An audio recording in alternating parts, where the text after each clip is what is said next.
आपको अहम खबर से आगाह करें, लेफ्टिनेंट जनरल फैज हमीद को तहवील में ले लिया गया है। Lieutenant general retired Faiz Hamid को तहवील में ले लिया गया है। अहम खबर जिसके हवाले से आपको अपडेट कर रहे हैं, lieutenant general retired Faiz Hamid को तहवील में ले लिया गया। फील्ड जनरल कोर्ट मार्शल का अमल शुरू कर दिया गया है। आपको अपडेट कर रहे हैं, lieutenant general Faiz Hamid retired को फौजी तहवील में ले लिया गया है। अहम खबर जिसके हवाले से अपने नाज़रीन को अपडेट करते चले, lieutenant general retired Faiz Hamid को तहवील में ले लिया गया। फील्ड जनरल कोर्ट मार्शल का अमल शुरू कर दिया गया है। Lieutenant general Faiz Hamid retired के खिलाफ तादीबी कार्रवाई शुरू कर दी गई है। अहम खबर जिसके हवाले से आपको अपडेट कर रहे हैं, lieutenant general Faiz Hamid retired के खिलाफ तादीबी कार्रवाई शुरू कर दी गई। फील्ड जनरल कोर्ट मार्शल का अमल शुरू कर दिया गया है। Lieutenant general retired Faiz Hamid को फौजी तहवील में ले लिया गया है। इसी पर मजीद बात करेंगे, नुमाइंदा खुसूसी सुमेरा खान ने हमें ज्वाइन किया। सुमेरा, क्या अपडेट्स हैं? जी, बहुत अहम खबर है। सुप्रीम कोर्ट ऑफ पाकिस्तान के अहकामात की तामील करते हुए एक तफसीली कोर्ट ऑफ इंक्वायरी बनाई गई थी पाक फौज की जानिब से, जिन्होंने lieutenant general Faiz Hamid retired के खिलाफ किए गए टॉप सिटी केस में शिकायत की दुरुस्तगी का पता लगाने के लिए उस इंक्वायरी कमेटी का एजेंडा था। नतीजतन पाकिस्तान आर्मी एक्ट की दफात के तहत lieutenant general retired Faiz Hamid के खिलाफ मुनासिब तादीबी कार्रवाई शुरू कर दी गई है। इसके अलावा ये भी बताया जा रहा है कि रिटायरमेंट के बाद पाकिस्तान आर्मी एक्ट की खिलाफ वर्जी के मुतअद्दिद वाकयात भी सामने आए हैं। फील्ड जनरल कोर्ट मार्शल का अमल शुरू कर दिया गया है और लेफ्टिनेंट जनरल फैज हमीद को रिटायर्ड को फौजी तहवील में ले लिया गया है। तो सुमेरा हमारे साथ मौजूद थी, हमें अपडेट कर रही थी। Lieutenant general Faiz Hamid retired को फौजी तहवील में ले लिया गया। फील्ड जनरल कोर्ट मार्शल का अमल शुरू कर दिया गया है। ISPR की जानिब से कहा गया, lieutenant general Faiz Hamid retired के खिलाफ तादीबी कार्रवाई शुरू कर दी गई है।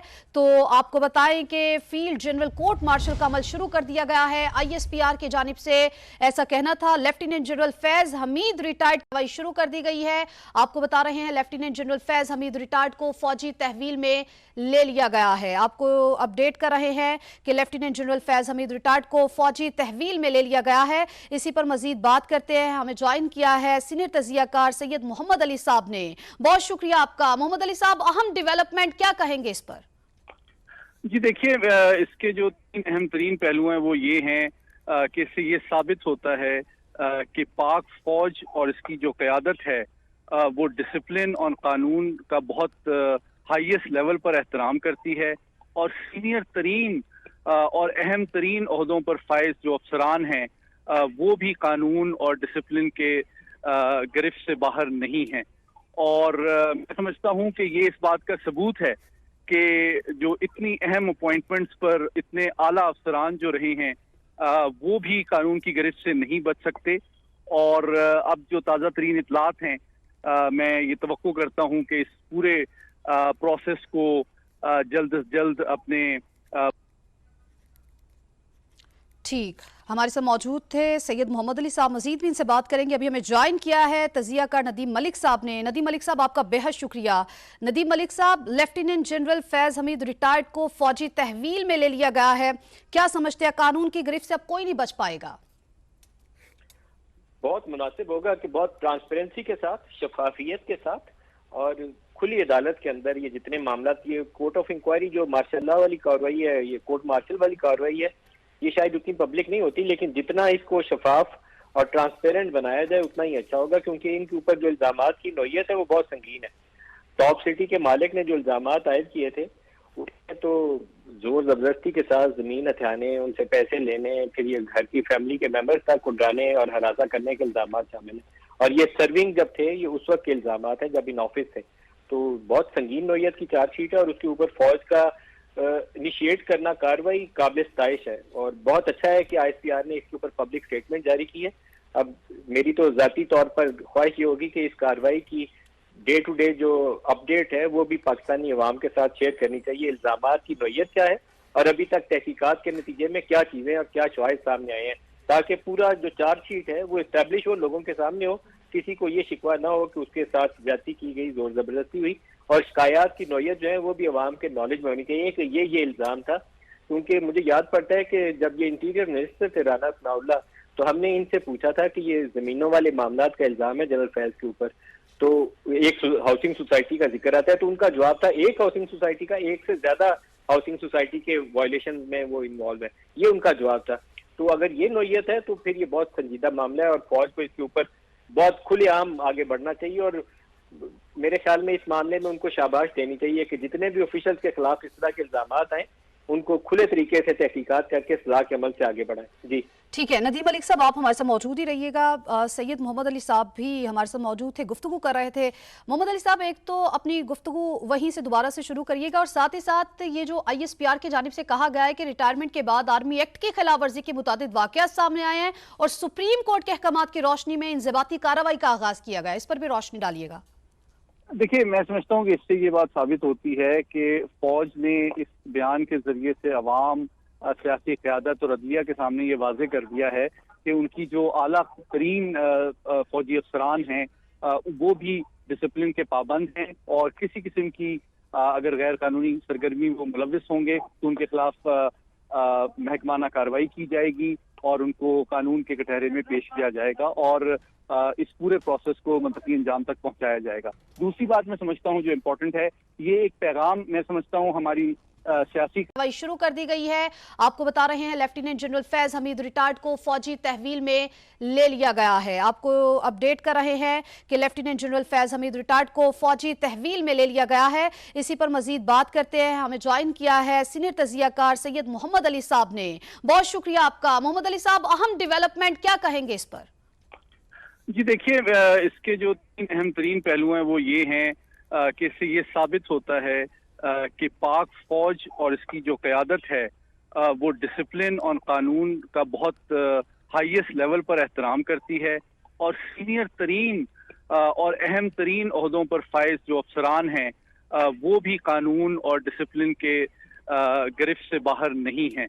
और मैं समझता हूँ कि ये इस बात का सबूत है कि जो इतनी अहम अपॉइंटमेंट्स पर इतने आला अफसरान जो रहे हैं वो भी कानून की गिरफ्त से नहीं बच सकते।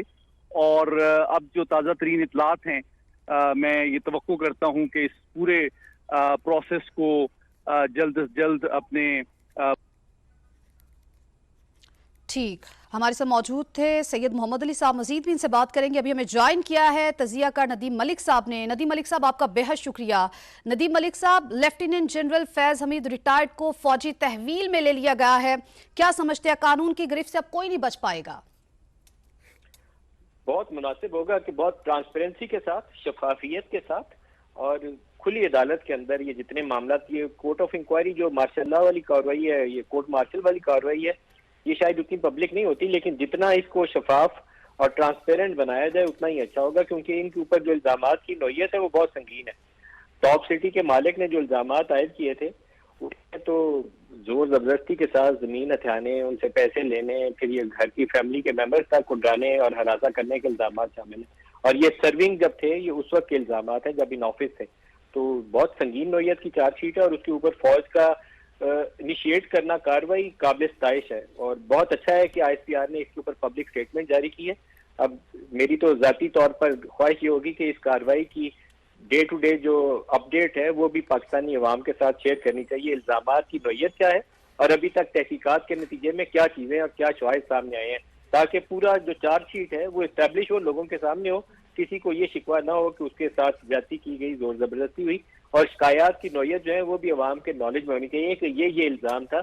क्योंकि मुझे याद पड़ता है कि जब ये इंटीरियर मिनिस्टर थे राना सनाउल्लाह, तो हमने इनसे पूछा था कि ये जमीनों वाले मामला का इल्जाम है जनरल फैज के ऊपर, तो एक हाउसिंग सोसाइटी का जिक्र आता है, तो उनका जवाब था एक हाउसिंग सोसाइटी का, एक से ज्यादा हाउसिंग सोसाइटी के वायलेशन में वो इन्वॉल्व है, ये उनका जवाब था। तो अगर ये नौयत है तो फिर ये बहुत संजीदा मामला है और फौज को इसके ऊपर बहुत खुलेआम आगे बढ़ना चाहिए और मेरे ख्याल में इस मामले में उनको शाबाश देनी चाहिए कि जितने भी ऑफिशियल्स के खिलाफ इस तरह के इल्जाम आए उनको खुले तरीके से तहकीकात करके सलाह के अमल से आगे बढ़ाएं। जी ठीक है, नदीम मलिक साहब आप हमारे साथ मौजूद ही रहिएगा। सैयद मोहम्मद अली साहब भी हमारे साथ मौजूद थे, गुफ्तगू कर रहे थे। मोहम्मद अली साहब, एक तो अपनी गुफ्तगू वहीं से दोबारा से शुरू करिएगा और साथ ही साथ ये जो ISPR की जानिब से कहा गया है कि रिटायरमेंट के बाद आर्मी एक्ट की खिलाफ वर्जी के मुताबिक वाकयात सामने आए हैं और सुप्रीम कोर्ट के अहकामात की रोशनी में इंजबाती कार्रवाई का आगाज किया गया, इस पर भी रोशनी डालिएगा।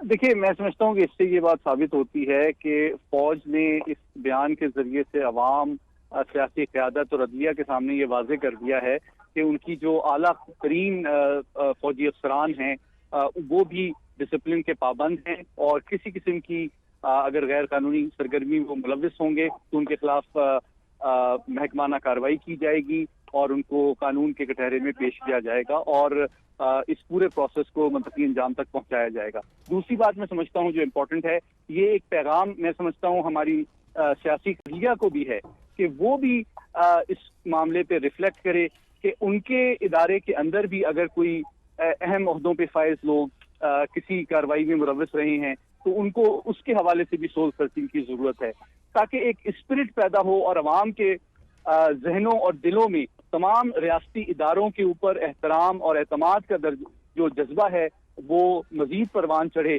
कि कहीं भी कोई अपने ओहदे और सीट को अगर किसी गैर कानूनी सरगर्मी में मुलविस होने के लिए या अपने फैमिली या ज़ात को फायदा पहुंचाने के लिए इस्तेमाल करता है तो उसके खिलाफ कार्रवाई की जाएगी और वो कानून के शिकंजे से नहीं बच सकता।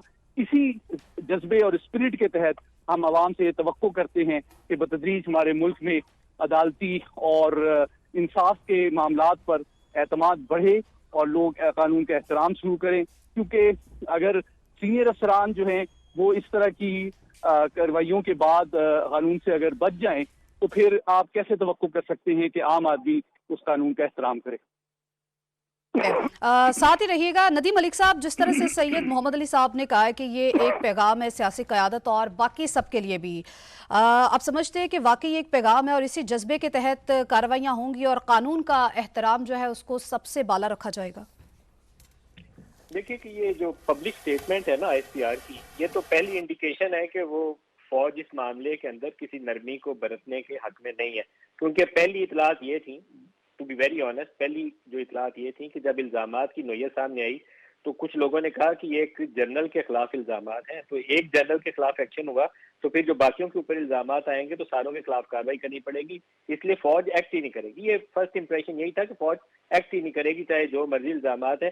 जुबानी बातें तो हो रही हैं, मुझे याद पड़ता है कि हमने समा के ऊपर एक प्रोग्राम के अंदर इसके ऊपर ब्रेकिंग स्टोरी चलाई थी कि फौज ने वो बोर्ड ऑफ इंक्वायरी था, इसका पूरा नाम पता नहीं, उसको पूरा नाम, उसका टेक्निकल टर्म क्या है, कि वो इनिशिएट कर दिया और उसमें तहकीकात की जा रही है जनरल फैज हमीद के खिलाफ। तो हमें रद्द-ए-अमल बहुत मिला उसके ऊपर और ये भी लगा कि शायद कोई दबाव वाले बाज़ जगहों से, हल्कों से हमारे ऑर्गेनाइजेशन की तरफ भी आया, लेकिन इंप्रेशन यही दिया गया कि नहीं, एक जनरल फॉर्मर DGI या फॉर्मर आर्मी की फौज तो उसके खिलाफ कार्रवाई करेगी नहीं। तो वो इंप्रेशन जो था वो इस कार्रवाई ने उसकी नफी कर दी है कि फौज तैयार है कि अगर टॉप सिटी जैसे इल्जामात जिसकी नोयत इस प्रेस स्टेटमेंट के अंदर वाजे कर दी गई है कि इनके ऊपर चार्जशीट क्या है, तो कोर्ट मार्शल करने से फौज गुरेज नहीं करेगी। मुझे ये स्टेप इनका अच्छा लगा है।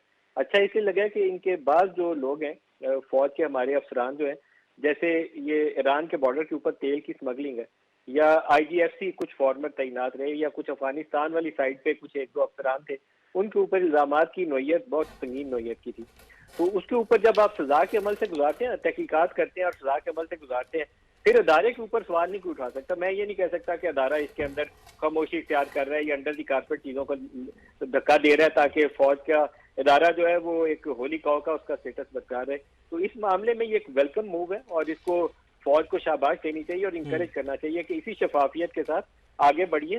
फौज का इदारा इससे मजबूत होगा, तवाना होगा, लोगों का इत्मीनान बढ़ेगा जब वो कार्रवाई करेंगे। कोई भी शख्स अगर कोई सी करप्ट प्रैक्टिसेस के अंदर इन्वॉल्व है, आइन शिकनी में इन्वॉल्व है, स्मगलिंग के अंदर किसी का नाम आता है, तो उसके खिलाफ कानून हरकत में आना चाहिए। ये वेलकम मूव है।